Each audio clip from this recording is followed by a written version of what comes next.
All right, good night, Trinidad and Tobago. Do apologize for the late start, but oh my gosh, was it a rush to try and start tonight and get everything working in the studio because everything is different. We have a whole new setup. We're doing things differently, and we're trying our best, basically, for quality on this side. So for everyone joining on YouTube, special good night to you. But tonight we have a special guest, you know. Tonight we have a very special guest on the program tonight, and his name is Senator the Honorable Philip Edward Alexander, and he will be joining us on the line in just a short bit tonight. And we are going to be speaking about the revitalization plan by the government of the Republic of Trinidad and Tobago. Minister Alexander had a lot to say about it, and a lot of persons already know Senator Alexander or Philip Alexander, which one you want to call him by because you know you're comfortable with. He has been very boisterous over the past few years as an activist on social media and mainly as a voice for the people. The Mr. Fix-It guy, Philip will fix it. We all know him as that. And he will be joining us now. Let me see if he's on. Is he on just yet? He is here. I can see your, I don't know, your video. Philip, you probably want to exit and come back in real quickly if you could hear me because you look like you're sticking. He's on and no, click his audio. I think I could hear him. Hello? You hearing me now? Are you hearing me? I'm hearing you, but I cannot see you. You're frozen, and I don't want to play the frozen picture I have of you drinking a water. All right, let me come out and come back in. All right, cool. All right. So Philip is going to rejoin Trinidad and Tobago, but I want you to hear basically what we're going to speak about tonight, and it's the revitalization of Trinidad in general. All right, we have a new prison campus coming. We also have a hospital center coming, you know, medical center. There's so much for TNT. So let me take you to the Vision 20. Well, some call it Vision 2020, but I call it Vision 2030, number 15. All right, let me take you to this, and then we'll come back with Mr. Alexander. Welcome to Trinidad and Tobago, our vibrant twin island nation, now emerging as a global logistical hub. We're unlocking new pathways, connecting us to the world, signaling that we are open for business. Today, we proudly unveil the revitalization blueprint designed to usher in a new era of opportunity. Join us now as we walk you through the key projects shaping this exciting new chapter. We begin our journey in the South capital, San Fernando, where transformation takes root and vision becomes reality. Node 1 ignites the revitalization blueprint with 39 catalytic projects, each one a bold step toward a thriving, reimagined Trinidad and Tobago. The key subnodes include Plaza San Carlos, the vibrant waterfront living district blending commercial and residential life, and the pioneering health city.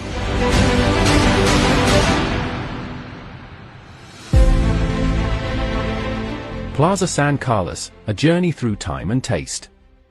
Step into the heart of heritage at Plaza San Carlos, a beautifully preserved historic market square that pulses with life. Now as the centerpiece of the reproposed historic district, Plaza San Carlos welcomes the arrival of the last train to San Fernando, a nostalgic tram that glides along the waterfront. All right, so that day, and the video is on social media for everyone to see. We don't have much time tonight simply because we have a little bit of issues.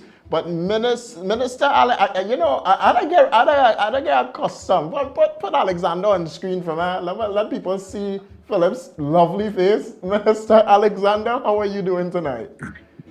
I am well, thank you for having me, Mr. Welch. I've been following your show, and you seem to be doing quite well, so it's an honor to be here. Coming from you, it's really a great honor to hear that coming from you. Again, Philip Edward Alexander, Senator the Honorable Philip Edward Alexander, Minister in the Ministry of Housing, also Shadow Member of Parliament for Port of Spain North, St. Anne's West. Port of Spain North, St. Anne's East, as well as political leader of the Progressive Empowerment Party.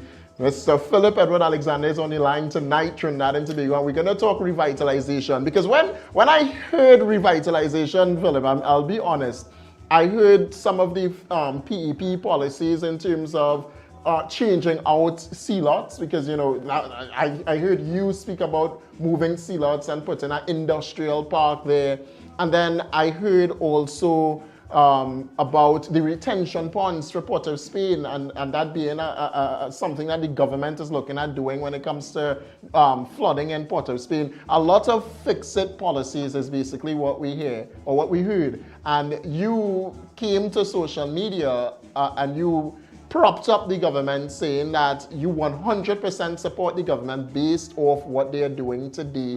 Talk to us about that. Talk to us about revitalization of Trinidad and Tobago.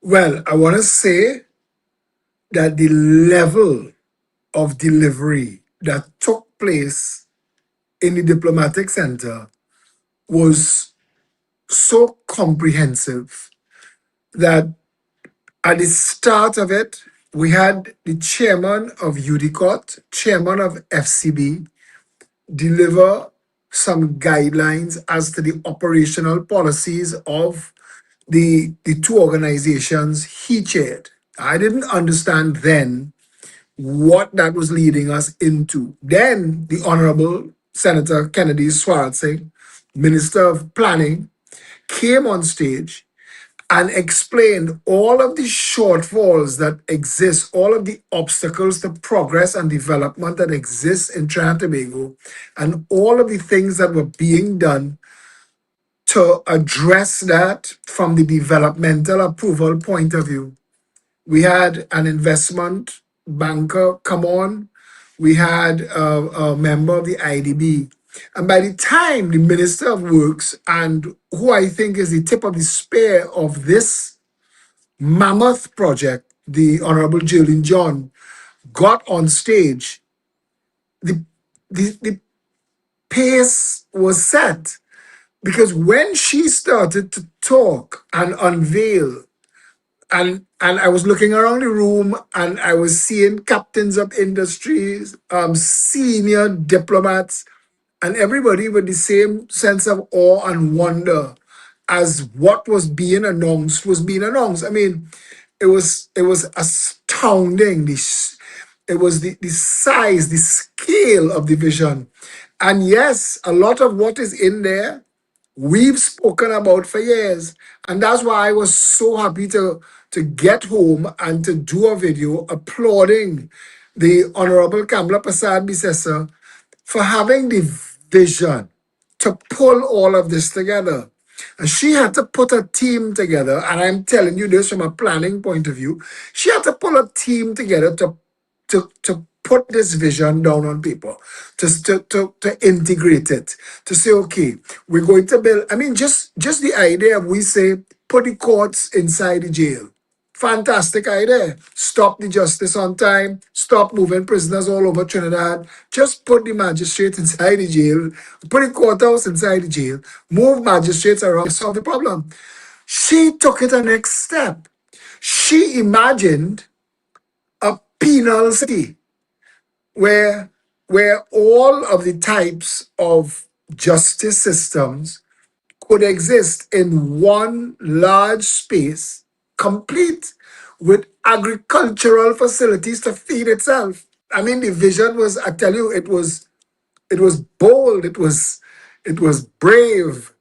And Jolene John is the best person to stand up on that stage and wrestle with the idea, because somebody had to wrestle that idea into your head to get you to understand, to the point where, and I want to say this, the opposition was so astonished by the scale of what was announced that the most that they could have done, they couldn't rubbish it, they couldn't challenge it. The most they could do is try to take some credit for it. And, I feel bad for them, because, and I said, they had to be feeling sick after that.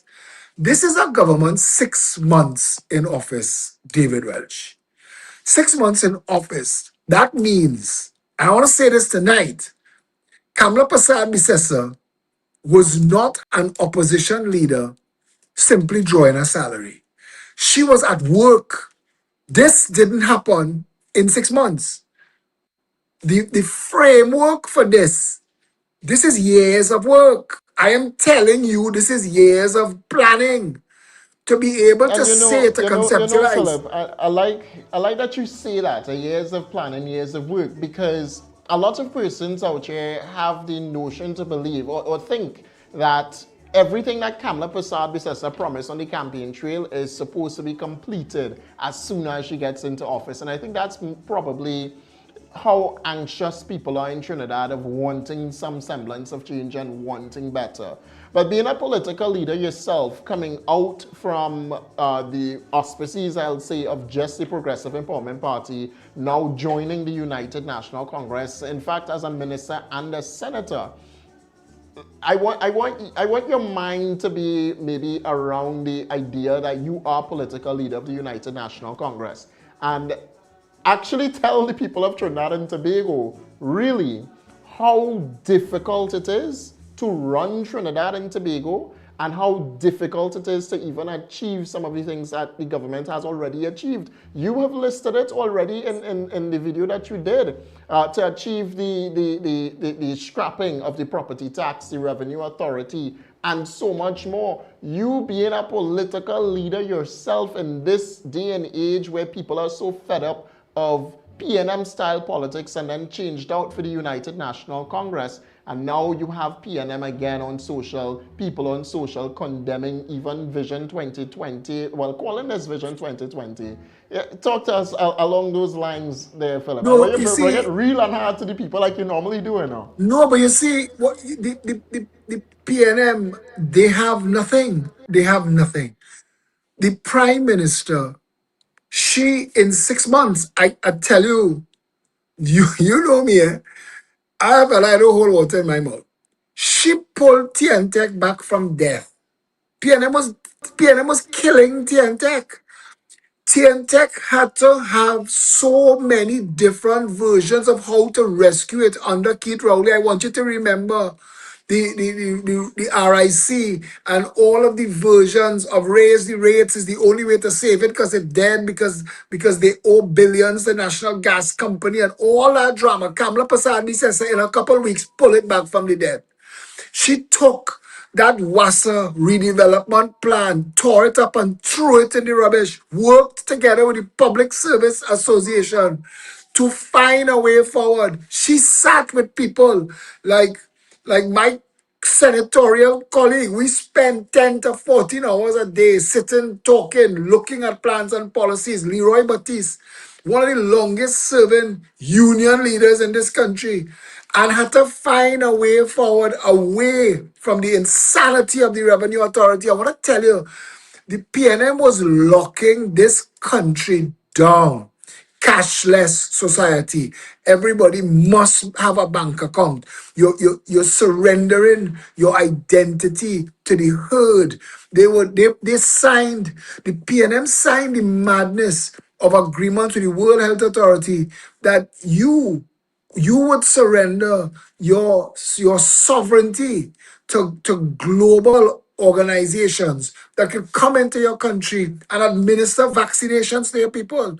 I mean, it was scary what the PNM was and where they were trying to take us. And a lot of us who are there that make up this coalition, a lot of us are still so committed to Kamala. You see us outside there. We fight anybody that come near her. And because of the things, David, I mean, to have the belly and the backbone to stand with the United States of America to end the drug trade. I mean, I have never envisioned somebody other than I mean I think of myself. I am a brash person. I would go and I would roll up my sleeve. I never envisioned somebody else, especially somebody as small as Kamala. I never expected that she would have so much. You know, I mean, my last the numbers I have are weeks old, and so I can't speak to them. But I'm telling you, 42% drop in violent crime over the last 10 years. That alone is a round of applause. That alone is well done, Kamala. In 6 months, fantastic.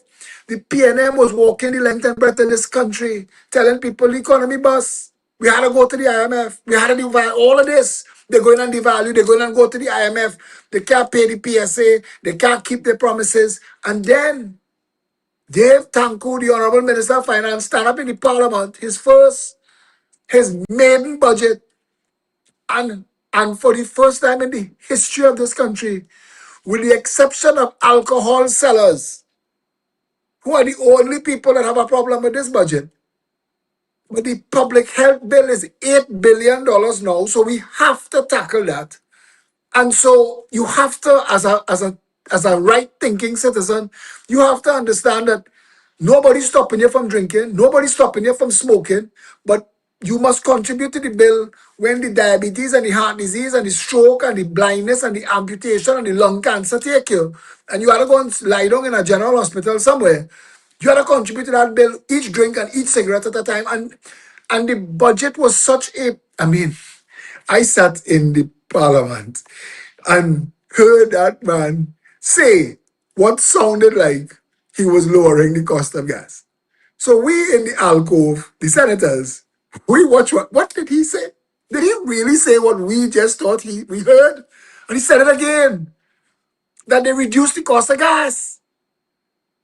This was a slap to the face of the man who was saying that the country bust, the economy bust, we had to go to the IMF, we had to, they slapped him in his face for going to the IMF and sitting and laughing with them and saying he raised the price of gas once and they didn't say nothing. He raised it again, they didn't say nothing. He raised it a third time, they ain't riot yet. He might raise it again.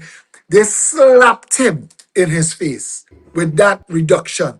The average person in Trinidad and Tobago has already benefited from that budget in a reduction in the cost of living in Trinidad and Tobago. Now, I I want to like tell that you you're. that they are.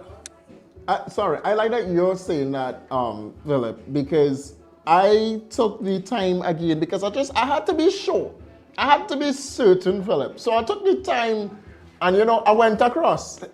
This is come back full screen. Yeah, this is you remember this? Take a look at Philip, please. Go back.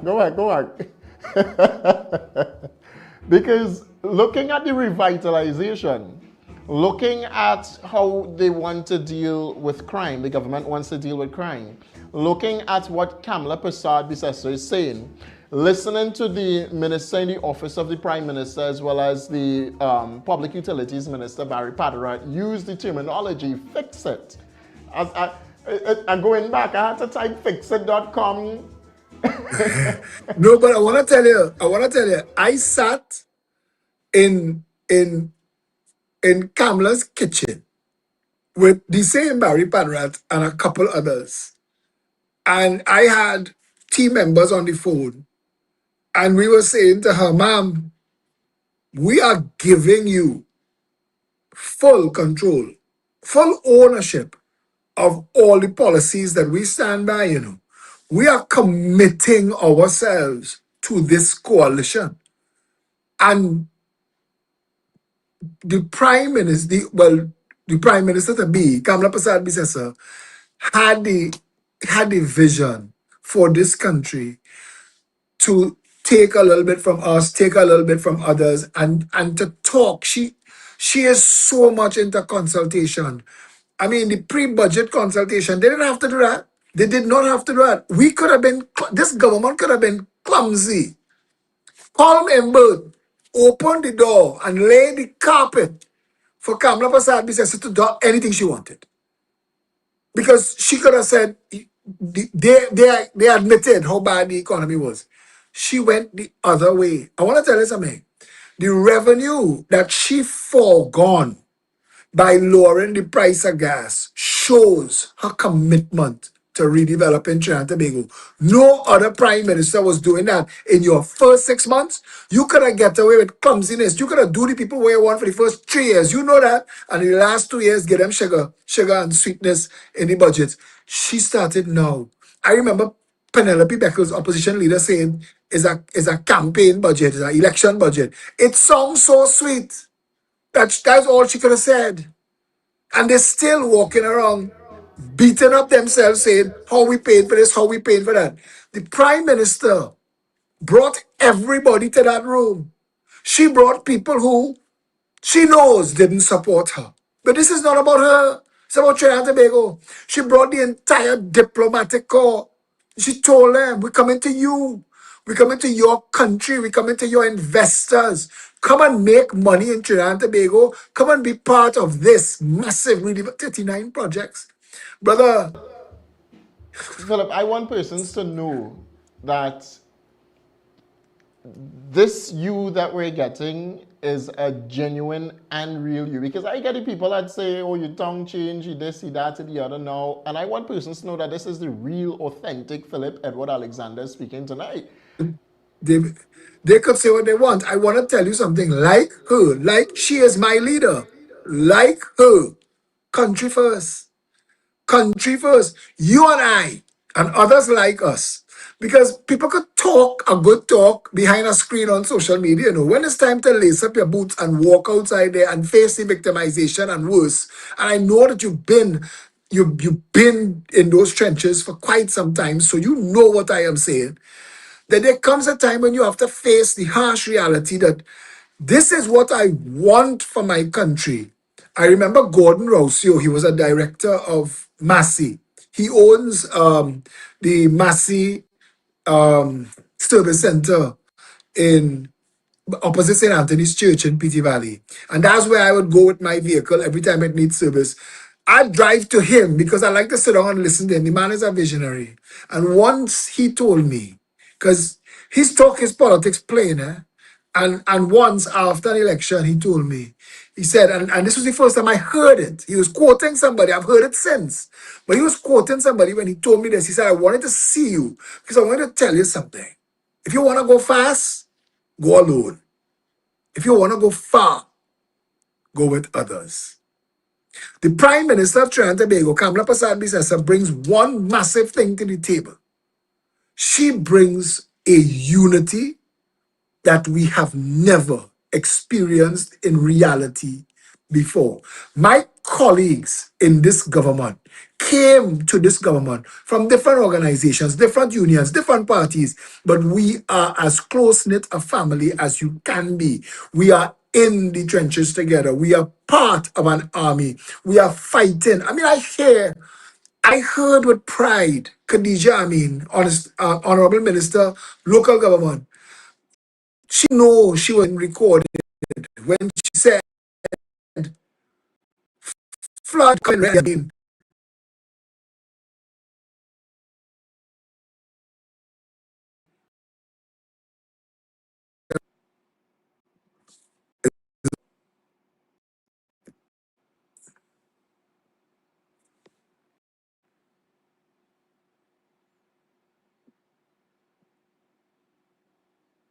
I don't know if you hear me still or if we're having technical difficulties.